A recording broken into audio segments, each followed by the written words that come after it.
I'm national correspondent Kayla Gaskins here in Washington. We have Principal Deputy Spokesperson with the State Department, Tommy Pigott, with us here today. Tommy, how are you? I'm doing well. Thanks for having me on. Well, thank you for having the time to join us. Of course, of course. I want to start with Venezuela. So during his end-of-the-year remarks, Secretary Rubio said the current status quo with the Venezuelan regime is intolerable. Rubio also called Maduro, Venezuela's leader, illegitimate.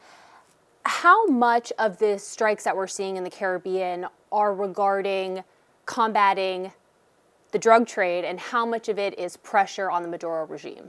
Well, we've been very clear this is about stopping the flow of illegal drugs into our country. As the president has said, each one of those boats represents 25,000 American lives that could be poisoned by the drugs on those boats. Leading cause of death for Americans aged 18 to 45 being overdoses. The president promised to stop the flow of deadly drugs into our country, and he's doing that. And I think the broader context here is also really important. We are seeing designations of narco-terrorist groups across our region. We are seeing cooperation with countries across our region to stop the flow of these drugs. Agreements with China, for example, to address the precursors of fentanyl. An all-of-government approach, and these strikes are part of that, stopping the flow of deadly drugs into our country. And where does Maduro fit into that equation? Well, as the secretary points out, it's not us saying that he is a drug smuggler or narco-terrorist. The Southern District of New York indicted him with drug charges. So this is not just the secretary or us saying this. He is cooperating with these narco-terrorist groups that are poisoning Americans. And that really is the distinction when we talk about the illegitimate regime in Venezuela versus other countries in our region where we do have cooperation to combat these narco-terrorists. And as the secretary described, that is perhaps the largest threat we see in our hemisphere, the destabilizing effect of these groups, the poisoning of the American people. The president has said enough is enough, and he's taking action. How successful have these strikes been towards the ultimate U.S. goal? I guess exactly define what the ultimate U.S. goal is here, and then how successful has the strategy been so far? Well, when it comes again to those strikes, I mean, the president's talked about recent figures showing that drugs coming by sea have dropped something like 90% or north of 90% since these have started. I mean, that is a success in stopping the flow of these drugs. But also, to really stress again, this is an all-of-government approach. The designations we are seeing of cartels, narco-terrorist groups, and countries around our region is an important part of this. And we are seeing cooperation with countries across our region to stop the flow of these drugs. So that is what we're focused on to protect the American people. Are there any diplomatic channels open right now between the U.S. and Venezuela? Well, look, ultimately the president has made very clear his concerns with the illegitimate regime in Venezuela, the fact, the destabilizing effect from that regime, his association with these narco-terrorists. He's been very clear, the president has, with this. So I'm not going to get into details of private diplomatic discussions, but there is no hiding, there is no secret to what the president's concerns are. He's been very clear here. So are the two countries talking to each other? Well, you have an illegitimate regime in Venezuela. You have the president here in the United States taking action to stop narco-terrorists from poisoning our country. Again, the president's been very clear about his concerns when it comes to that illegitimate regime. There's no secret about it. Is there a possible diplomatic end to the conflict we're seeing in the Caribbean and the tension with Venezuela right now? We're going to be guided by our national interests. And as the president has described, that talks about the destabilizing effect of these gangs we're seeing across our region, the flood of drugs into our region. This also connects to the fact that we had an open border for many years before this president took office that destabilized not only the United States, but many countries in our region. And you had cartels that would follow those migration flows into the United States, destabilizing countries as they went. That was a disaster. And the president secured the border. He's going to stop the flood of drugs into this country. We're going to be guided by our national interests here. We've been clear about our goals, and the president's been clear. He's going to act to fulfill the goals that he has. There's a lot of pressure being put on Maduro right now. What is that pressure doing? Is it being seen as we're heading in the right direction with the State Department? Kind of what's the gauge right now on where the pressure on Maduro stands in achieving the ultimate U.S. goals? Well, again, I think it has to come back to our national interests here, as we've identified, as we've been discussing. That's what we're guided on here. So if we stop seeing people on boats coming to the United States with deadly drugs, then there will not be military strikes on those boats that no longer exist. Which Secretary Rubio pointed out we haven't seen in a while. So there's been a lot of boats that have decreased in terms of the traffic of those drugs by sea. But again, we're guided by our national interests here. That is what the president is going to fulfill. The leading cause of death, again, for Americans aged 18 to 45 being overdoses. It's a national security imperative to address this, and the president's doing just that. Moving on quickly to Russia and Ukraine, what is the mood like in the State Department when it comes to finding a resolve to this conflict that's been going on for a very long time now? Well, the president has been very clear that he wants to see an end to this conflict. His driving goal here is to end the bloodshed. He wants people to go home and live prosperous lives with their families. That's what he wants. The president is a peacemaker.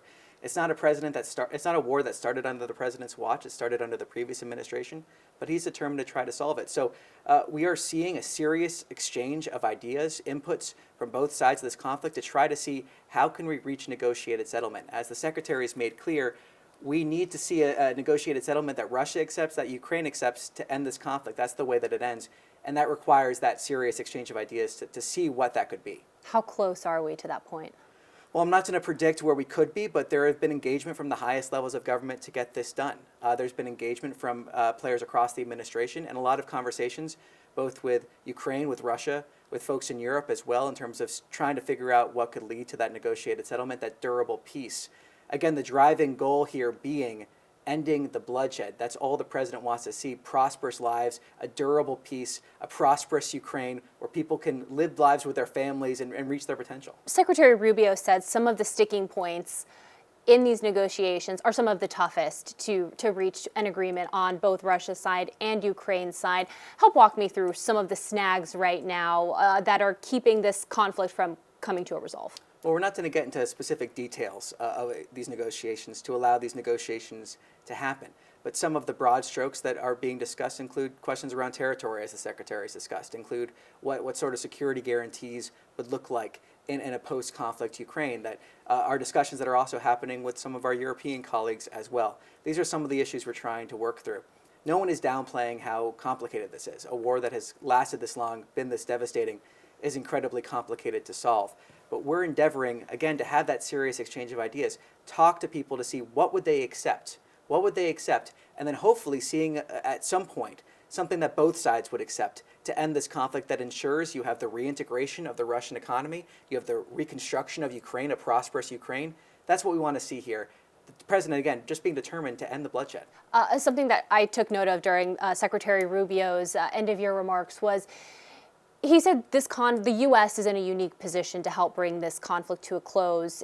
Is there any scenario where Europe could help negotiate a deal? Like, how crucial is the U.S.'s role to ending the Russia-Ukraine conflict? Are we really the only ones that can do it? Well, that's what the Secretary said during his press conference about the ability of President Trump to talk to people. And it's because, again, he's guided by this basic principle of wanting to see peace, always putting America first with our policies. But when the president can see an opportunity to try to achieve peace, bring the sides together, the president has been able to do that in so many conflicts around the world, and really ending that bloodshed. Of course, there's going to be a role for the Europeans to play, as the Secretary and President have described so many times, especially when we're talking about some of the specifics around this. But ultimately, because of President Trump, we're in a position to have that serious exchange of ideas, to talk with the Russians, to talk with the Ukrainians, to talk with the Europeans, try to figure out some way to end this conflict. That's a role that only President Trump could play, and I think that's indicative of the fact that before President Trump came to office, we didn't see these conversations happening. So we want to see an end to this conflict. That's the driving motivation. President Trump does get a lot of criticism for his relationship with Vladimir Putin, but he's also said that being able to maintain that relationship with leaders like Putin is what puts the U.S. in a unique position to be the ones to negotiate an end to the conflict between Russia and Ukraine.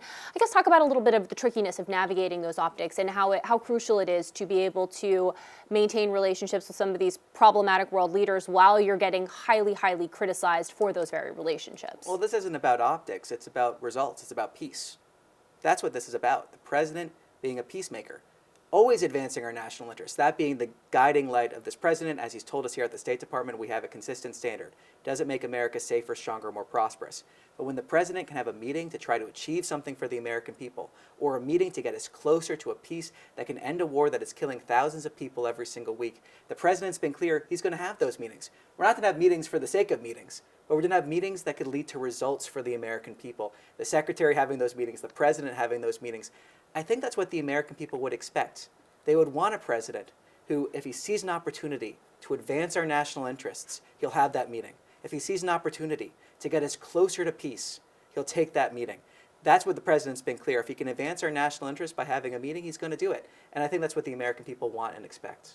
How is Secretary Rubio doing? It's been a very long year for him, and the American public definitely notices. He wears many hats, and he's President Trump's one of his closest advisors. Well, he just had one of the longest press conferences, if not the longest press conference in the history for any Secretary of State here in this briefing room. And I think that's a testament to two things. One, that he is incredibly enthusiastic, knowledgeable, involved, proud of the work that's happening under President Trump.